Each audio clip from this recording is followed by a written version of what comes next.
A few years after Christopher Columbus had discovered the New World, a number of famous explorers, still in quest of a mythical path of gold to the Indies, landed in that part of South America, now known as the Argentine. One of these explorers, Pedro de Mendoza, probably saw in the fertile soil of its vast pampas something of the potentialities that were destined to make the Argentine one of the richest countries in the world.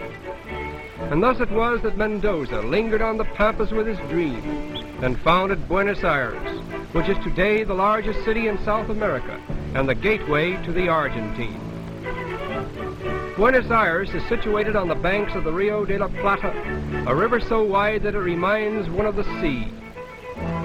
The Rio de la Plata, or River of Silver, was so named by its Spanish discoverers because they believed it flowed through a land that was rich in silver.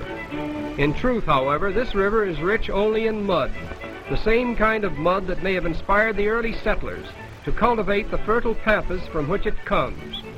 And by so doing, they have made the Rio de la Plata, in reality, a river of silver, for it is the main artery to the wealth that has contributed toward making Buenos Aires one of the world's most beautiful man-made cities. We refer to it as a man-made city because all of its beautiful parks, boulevards, buildings, and magnificent monuments owe their existence entirely to the genius of man, who received little or no support from the natural beauties of nature in making Buenos Aires a wonder city.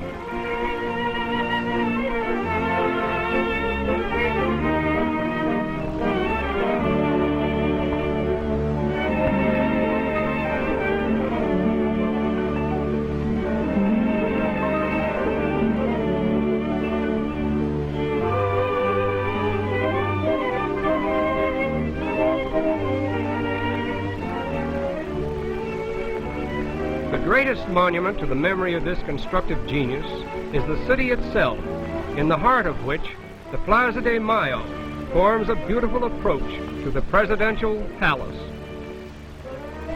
It is no exaggeration to say that the latest innovation from Paris will find the most immediate response in the smart shops of the Calle Florida, old and narrow, but still the chief shopping street of the city.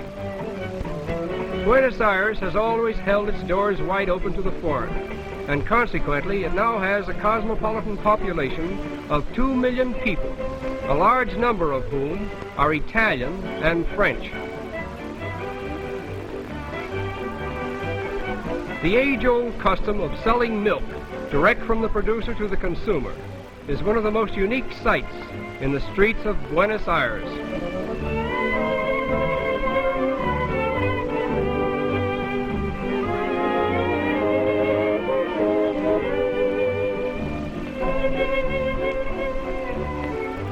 The first appearance of cattle in the Argentine is credited to 7 cows and a bull brought from Brazil in the 16th century. Today, the Argentine exports more cattle and hides than any other country in the world. Just outside the city at El Tigre, we had the pleasure of meeting 2 gentlemen of the Argentine. The El Tigre River is a source of healthful diversion for the people of Buenos Aires, enhanced, as it were, by the ever-present spirit of gaiety and song.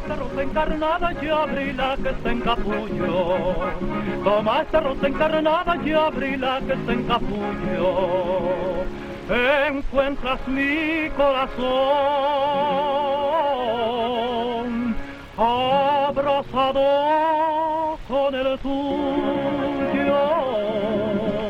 Abrazado con el tuyo, pero el alma separado. No llores, mi alma, no llores, no, que por tus penas me muero yo.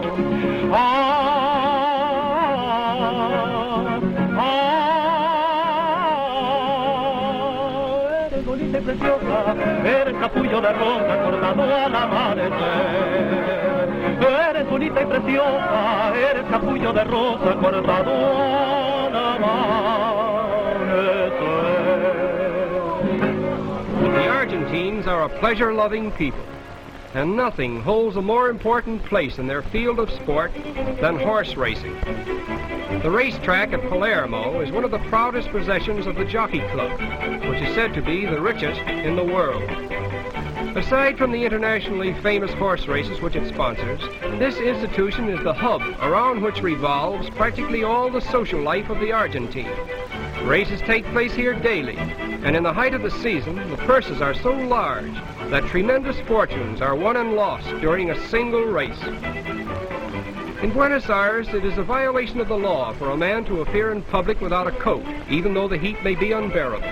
Consequently, some of the men wear pajama coats, thereby avoiding a serious breach of etiquette, as well as a possible fine of 5 pesos.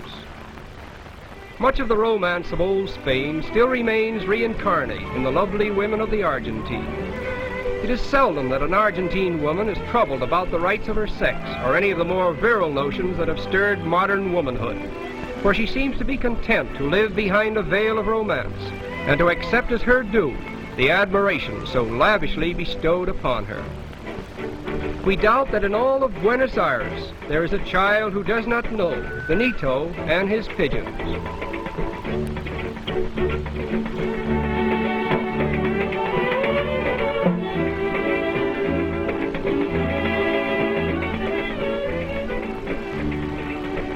Benito has the soul of an artist, for not satisfied with the somber coloring of the pigeons as nature had planned them, he paints them with all the colors of the rainbow.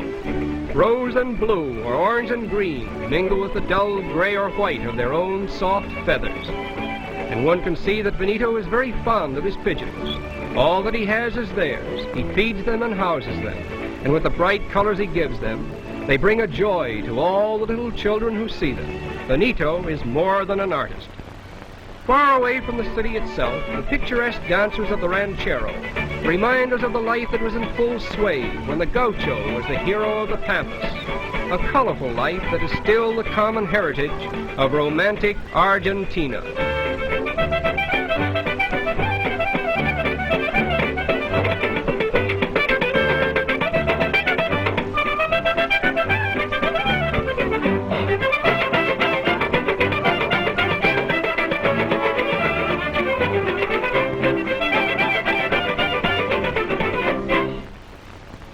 For their mate, or tea, the Argentines will forego any luxury. Mate is made from an evergreen shrub, similar to common holly, which has been dried and pulverized. Mate acts as a marvelous restorative after great fatigue, and it has been used by all classes in South America since the beginning of the 17th century.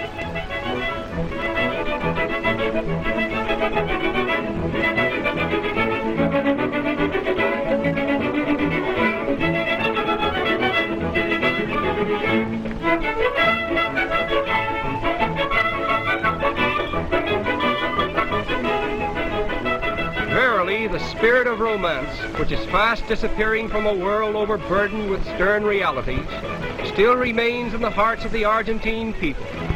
And it is with this thought that we reluctantly say, farewell to romantic Argentina.